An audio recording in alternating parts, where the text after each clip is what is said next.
Shabbat shalom à tous. La paracha Shemini, qui veut dire 8 en hébreu, poursuit le thème de la semaine dernière, l'inauguration du tabernacle, pour laquelle les prêtres, Aaron et ses fils, se sont entraînés pendant 7 jours à offrir des sacrifices et à revêtir leurs habits sous la direction de Moïse. Notre paracha commence le 8e jour, Shemini, au moment où la Shrina, la présence divine, parachevant le travail de préparation, doit venir résider sur le tabernacle. L'inauguration, pourtant, débute de façon tragique. Deux des fils d'Aaron, Nadav et Avihu, entrent dans le tabernacle pour y offrir leur sacrifice, mais non agréés par Dieu, sont dévorés par le feu divin. Plus étonnant encore, Aaron garde un silence inhumain. La paracha glisse sur sa douleur et sans plus d'explication, passe à l'énoncé détaillé des règles de la cache-route, avant de conclure sur la distinction du pur et de l'impur, et par le rappel de la grande loi de sainteté: vous serez saints parce que je suis saint. Kadosh tiyu, Kedoshim tiyu, ki ani kadosh. Ce qui frappe d'entrée, c'est la contradiction entre le principe de sainteté, soyez saints car je suis saint, et la mort des fils d'Aaron. Le paradoxe se présente ainsi. En offrant leur sacrifice, les fils d'Aaron ne sont-ils pas justement le symbole de la foi et de l'enthousiasme, le modèle de piété souhaité par la Bible? Ne sont-ils pas de ceux qui aiment l'Éternel, Bechol levafrem ou Bechol nafshechem, de tout leur cœur et de toute leur âme? Comment admettre que leur pieuse initiative, quand bien même elle comprendrait une erreur technique, cause la mort de ces zélateurs? Comment concilier ce drame avec la sourde injonction qui, en une majestueuse base continue, régule tous les sujets apparemment disparates de notre paracha, le principe de sainteté? Commençons par écarter l'explication commode de la faute. Certes, il avait été dit dans la paracha Acharemot: parle à Aaron ton frère qu'il ne peut entrer à toute heure dans le Kodesh, le sanctuaire, s'il ne veut encourir la mort. Certes, les commentateurs rivalisent pieusement d'imagination pour pointer la transgression commise par les fils d'Aaron. Ils auraient offert un feu étranger, nous dit-on. Pire, ils seraient entrés dans le sanctuaire en état d'ébriété, et bien d'autres avanies. Mais coupons court, la sentence paraît disproportionnée. Redirigeons-nous plutôt notre attention sur ce que signifie soyez saints car je suis saint. Est-ce là ce que les théologiens nomment imitatio Dei, imitation de Dieu? Cela revient-il à dire qu'il faut imiter Dieu, nous qui au Jardin d'Éden avons été créés à son image? Revenons en effet à ce temps fondateur.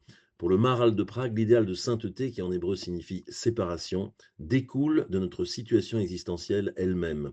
Au Jardin d'Éden, explique-t-il, l'homme devient une créature mephoreshet ou mephorash, distincte, séparée. Puis, plus exactement, il devient un être causal, c'est-à-dire un être dont les actes, pour la première fois, ont des conséquences qui s'inscrivent dans le monde. Auparavant, l'homme était comme un ange totalement immergé dans la volonté de Dieu. Il n'en était pas distinct, sans volonté propre, il n'était à l'initiative de rien, et en fin de compte, rien ne pouvait s'inscrire dans le monde à partir de ses actes. Au sens propre, Adam était un être sans conséquence. Un fruit défendu plus tard, cette harmonie infinie mais lénifiante se brise. La transgression d'Adam opère un clivage entre sa nature et son comportement. Adam devient méphorache, séparé de Dieu. Cette scission a plusieurs conséquences. Tout d'abord, l'homme ne baigne plus dans le bain total de la vérité unique. Il ne possède désormais qu'une vérité partielle. Mais la contrepartie est positive. Là où il n'était qu'une effluve de Dieu sans autonomie, il a maintenant quelque chose à dire et à faire dans le monde. Sa condition humaine passe par la dynamique du Naase Venishma, tu feras et tu comprendras. Ses horizons existentiels s'articulent désormais par le rapport entre ses actes et sa conscience, entre l'effort consenti et le sens qu'il en retire, entre son risque et la liberté qu'il élève. Autre conséquence, la condition humaine se déploie désormais dans la dimension du temps, parce que le temps est justement ce délai, cette marge offerte à l'homme pour lui éviter le jugement inhumain des valeurs, le couperet immédiat de l'absolu. Est appropriée ici la blague de Woody Allen: l'immortalité, c'est long, surtout vers la fin. Grâce au temps, l'homme se voit offrir la possibilité d'être jugé, mais plus tard, et en attendant de vivre dans l'horizon de la vérité, mais sans en être écrasé. Avec le temps, l'homme n'a plus à être parfait, car il est bien davantage perfectible. La conclusion narrative de toute la séquence du Gan Eden est à cet égard significative. Dieu valide la séparation de l'homme en lui attribuant une peau. Arraché au bain total de Dieu, Adam reçoit une enveloppe corporelle qui consacre son autonomie. C'est cela la sainteté, une séparation radicale, une asymétrie radicale entre Dieu et l'homme qui fait écran entre l'âme et sa source. Mais si l'on y réfléchit bien, c'est l'invention de la bonne distance qui se joue ici, celle qui suscite le désir de souhaiter la combler, celle qui seule permet le lien. Tel est sans doute le sens des abondantes descriptions concernant les habits des prêtres dans notre paracha, leur importance presque disproportionnée. Elles nous disent que la sainteté n'est ni la fusion, les fils d'Aaron s'y sont brûlés, ni la nudité de l'intention. Rentrer à tout moment dans le sanctuaire à cet égard n'est pas la meilleure recette pour la sainteté. Celle-ci exige un homme habillé, un homme qui discrimine les temps et les lieux de la dimension sociale, capte les distinctions entre les différentes expressions du vivant, les animaux, la cache-route.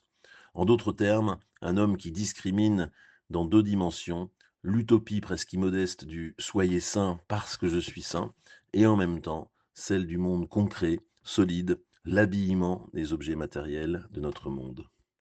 Nous retrouvons ici la dimension du Shemini, la dimension du huitième jour. Pendant 6 jours, Dieu fait, organise le monde qu'il a créé, et le septième jour, il cesse. Comme le rappelle Manitou, ce septième jour n'a pas cessé, et nous sommes toujours dans le Shabbat de Dieu. Le huitième jour n'a pas encore commencé, et c'est la raison pour laquelle les utopies messianiques, qui finissent toujours mal, sont celles qui pensent que le huitième jour est arrivé. Aussi, ce 8, ce chiffre de la surnature, nous livre-t-il une clé sur ce que serait une sainteté réaliste. Il nous dit qu'au-delà du 6, de ce monde merveilleux que Dieu a pourvu de lois, d'un déterminisme qui seul permet la liberté, il nous dit qu'au-delà du 7, du Shabbat, où notre jouissance des choses doit cesser pour que nous soit restituée la pure liberté d'être, il y a ce 8 que le mathématicien John Wallace décida de coucher au XVIIe siècle pour en faire le symbole de l'infini. Ce 8 nous chante les puissances d'un léger décalage. Il nous dit que pour chaque situation qui est, chaque olam hazé, monde du ceci, il y a toujours une situation, un monde qui vient, un olam haba, et que nous devons laisser en subsister la tension, ne pas succomber à la tension de la réduire. Ça me fait penser à une citation de Paul Éluard qui dit: «Il y a un autre monde et il est dans celui-ci». C'est exactement, la tension qui peut exister entre le Olam Hazé, le monde du ceci et le Olam Haba, celui qui vient à chaque instant. «La bêtise, c'est de vouloir conclure», disait Flaubert, «comme la fiole de Hanouka dont la quantité passe de 1 à 8. Ce monde ne nous est jamais complètement donné. Il nous est donné en revanche de ne point en rabattre le potentiel par de hâtives conclusions et de toujours en réouvrir la promesse. C'est sur cette tension du tangible et de l'immatériel, de l'accompli et de l'ouverture, c'est sur cet écart jamais comblé que réside l'appel du 8, l'appel de la sainteté. En attendant, bon septième jour, Shabbat Shalom.